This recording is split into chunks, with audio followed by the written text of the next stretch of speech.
everyone.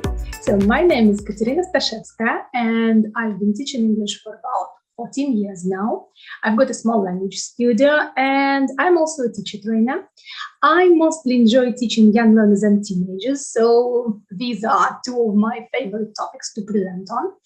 I also design educational games and quests, and you also might know me from BK, where I have Pro English. This is a big community for teachers where teachers can ask each other questions, discuss hot topics, and communicate. And I also have a small blog, Teacher Hamster. So today we are going to talk about a theme I like very much. But I'd like to start with a small question to you. Хотите постоянно развиваться в преподавании иностранных языков? Школа Дмитрия Никитина проводит образовательные тренинги, конференции и курсы для преподавателей. Подробности о событиях можно узнать по ссылке в описании. Look at these three pictures. Can you guess what might they have in common? Take your time. Think. Have you got ideas? Well, I might give you a little hint. What have all these people forgotten to do? Do you see? Yeah, I'm sure you've guessed it. They have all forgotten to warm up. So my topic today is the power of a warm-up. Do you use warm-ups in your classroom? Do you love them as much as I do? I hope by the end of this session, you'll write down a couple of new ones then. So, what is a warm-up? A warm-up is a short activity or exercise undertaken prior to a more intensive exercise or activity. Can you guess where I got this definition from? Some methodology book? A lecture? No, actually this definition comes from fitness. But if you come to think about a language classroom, what is it? It's a gym for our students' brains, and we are trainers, instructors for our students. And if you forget to do a warm-up, your students will not get a sprained ankle like in the picture we've seen before, of course, but the takeaway from the lesson will be lower because they haven't warmed up before doing something more difficult. So let's discuss different types of warm-ups. I could not find a classification I would like, so I designed sort of my own classification. And there are a few types of activities I really love to use. So the first type is surprising the students, breaking the routine. When you hear routines about EFL classrooms, you might remember young learners and their hello songs, goodbye songs, circle time, and all that. But actually, every classroom with every age has its own routines. Just think, first you do the exercise, then you check it.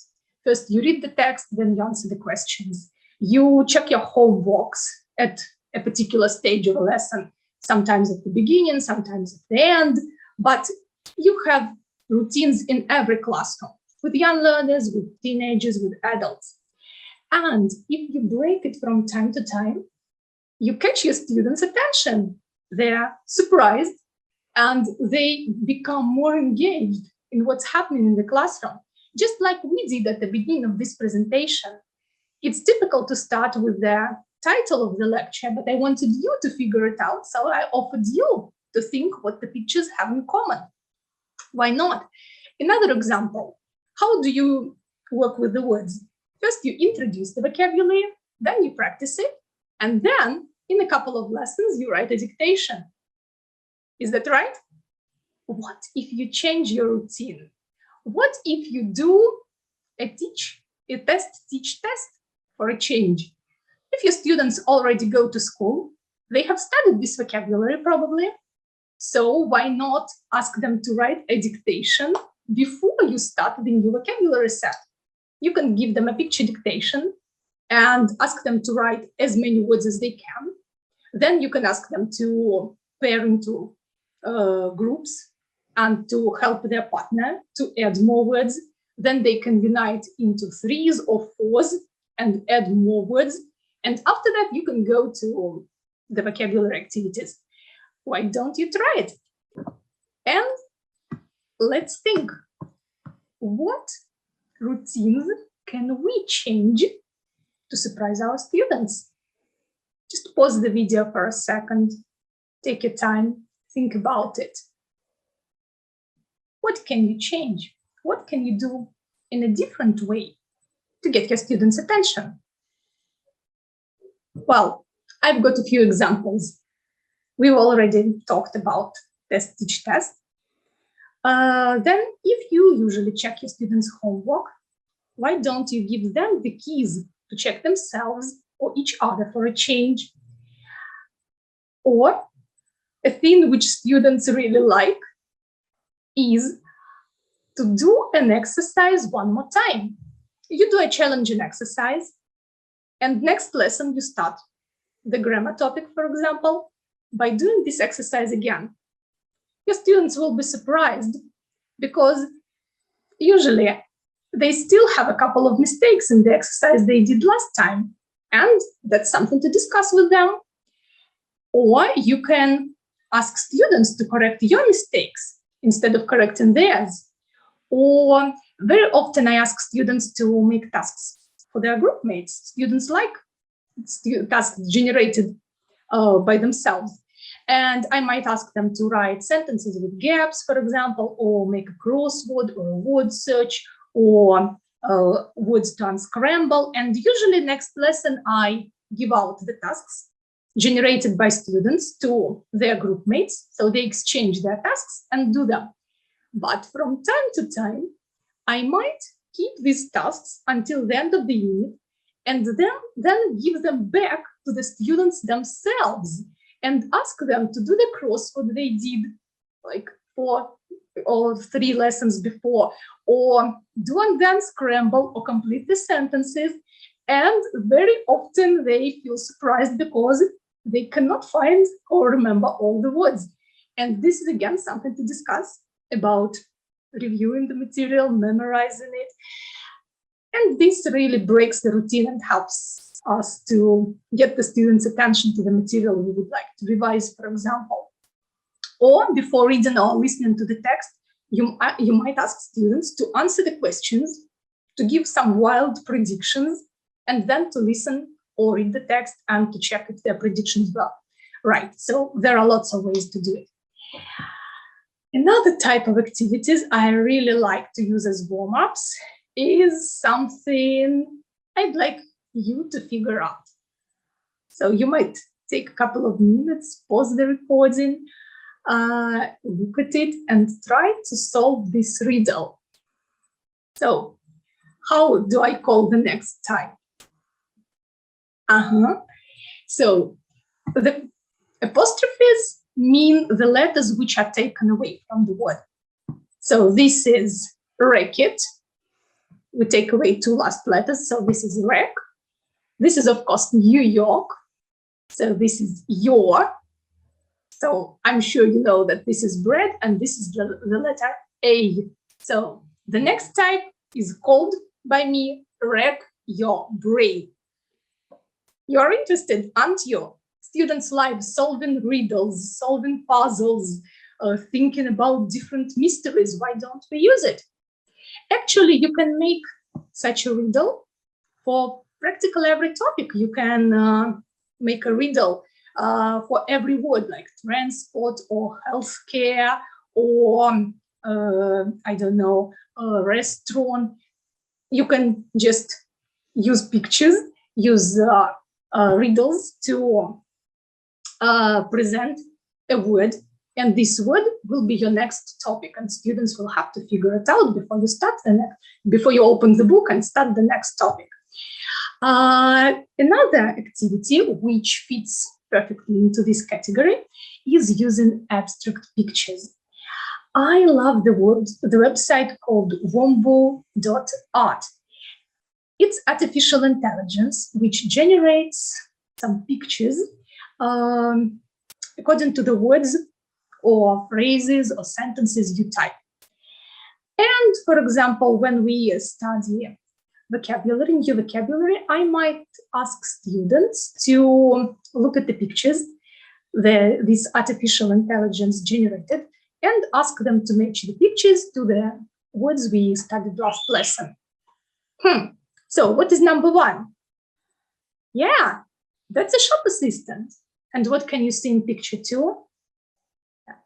This is how artificial intelligence is a driver. And I'm sure you have guessed that in picture three we have a singer. And this is definitely a doctor. What's this?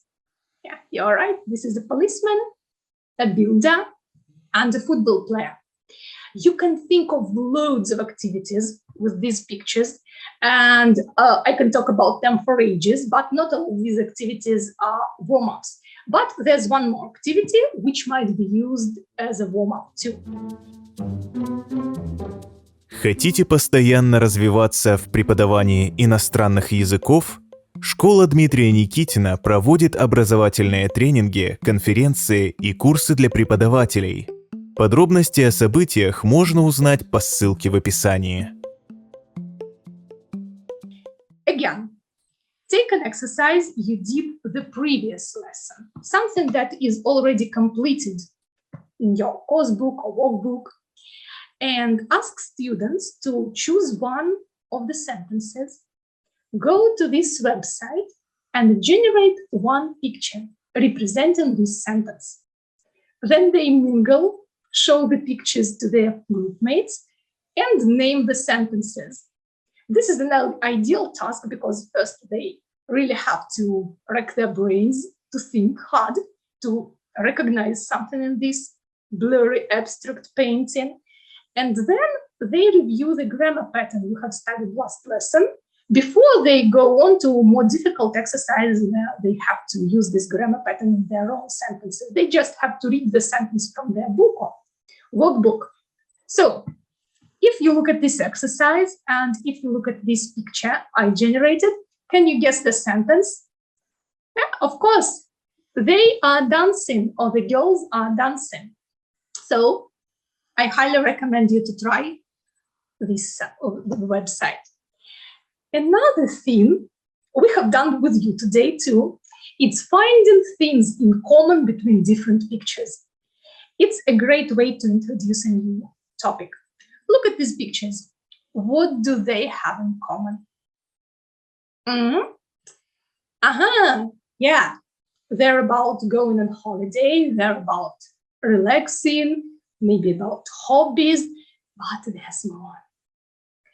What if I show you the names of the countries? Okay, what about Egypt? Do you know anything about seashells in Egypt? Yes, it's forbidden to take the shells out of the country. If you do it, you break the law. So what do you think about all the other photos? Right, they're about breaking laws.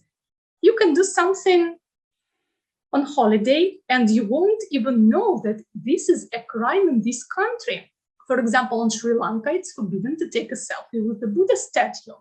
And in the Caribbean, you can't wear this type of shorts, military shorts. And in Venice, it's forbidden to feed the pigeons on city squares. And in a small town near Venice, you should not build a sandcastle because it's illegal. So after your students have discussed, have brainstormed what the photos might have in common, you surprise them with a fact. And then you move on to your topic. What topic can you introduce like that? Well, for example, going on holidays, or the topic of laws, for example, and things that can get you into trouble. So why not use it? Another type of activities teachers use to warm up their students and use a lot are Energizes. This type is the closest to what we do in a gym, real exercise. And a lot of teachers use activities with a ball. So I'm not going to talk about that because I'm sure you have balls in your classroom and you do lots of games, and you can name lots of games to energize students using a ball. What else can we do? Okay, now I will say a sentence, and if it is true for you, I will ask you to clap. And if it is false about you, I will ask you to stop. Why don't we exercise? It's hard to sit for a long period of time, right? So I have already watched more than 5 presentations today. I have already had a cup of coffee. I have never been to Yaroslavl. I have been to more than 5 offline conferences in my life. And the last one, I have already written down an activity from this session to try out in my classroom. So this is a perfect type of activity to introduce, or not to introduce, to review a grammar topic. I make sentences and I ask students if they are true or false for them. And I can use different types of movements. Sometimes I ask students to clap and stomp for yes or no.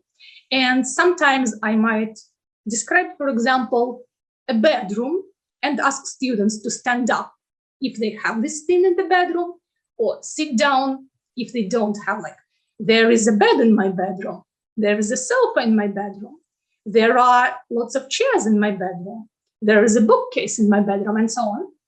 Or I might ask students to go left or go right, to go to different corners of the classroom. You can use this type of activity for lots of grammar topics, for present simple, for there is, there are, for present perfect, for past simple, for going to, for will, for loads of things.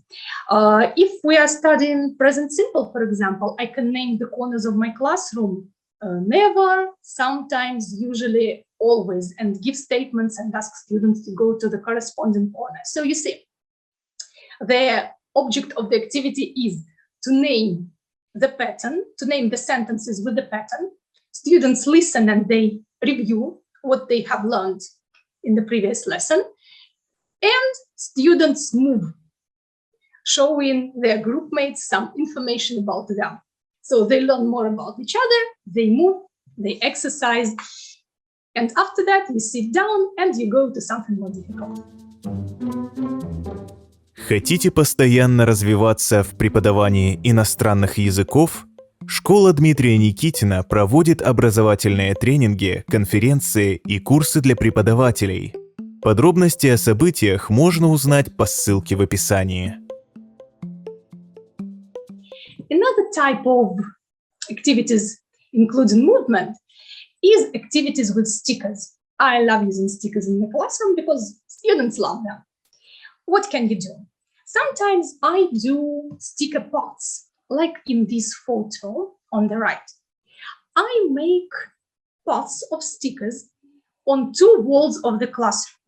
I divide the students into 2 teams, and the teams compete which team will get to the other end of the classroom first. So the team takes off a sticker of a wall and does a short task I've written on it. It might be a task to complete a gap in a sentence, or it might be a single word or verb, and students have to make a sentence with it in the corresponding tense, for example. And if they do it correctly, they take it off the wall. And if they do not do it correctly, they put it back on the wall, and next time it's their turn, they try to do it again. So the team which reaches the other end of the classroom first is the winner. Also, there's a similar activity, but an individual one. I put loads of stickers around the classroom with simple tasks, and students have, for example, 5 or 6 minutes. They go around the class, take a sticker, make a task on it, like make a sentence, complete the gap in the sentence, open the brackets. They come to me, they show me the sticker. If their sentence is correct, they stick it onto their book and go and take 1 more sticker. And in 5 minutes, some students will do 7 sentences, some will do 5, some will do 2, 3, maybe 1, and every student can work at their individual pace. And this is great. And this is really energizing because they can move around the classroom, they can choose the tasks they would like to do. And after that, we sit down and move on to something more serious. Also, sometimes I do jumbled sentences. I divide the class into 4 corners, or I just choose 4 or 5 places in the classroom, and I put groups of stickers there. The first group of stickers is the subjects of the sentence, like a frog, old witches, a funny pig, and so on. The second group of words is verbs in different forms, like do, doesn't do, plays, like. The next is objects, like chess, judo, football, the guitar. And the next, for example, is every Monday, every Sunday. This depends on what tense we are practicing, on what pattern we are practicing. So students move around. They choose stickers from every corner or every place of the classroom and make funny sentences, and they have to watch out that their sentences are grammatically correct. And then we compare and choose the funniest one, and so on. So these are a few activities I like to use in my classroom to energize my students to warm them up, either physically or warm their brains up, and to get them ready for more serious mental workout, like doing more challenging and difficult tasks and exercises. If you have got any questions, you can ask me. And here's some information about where you can contact me.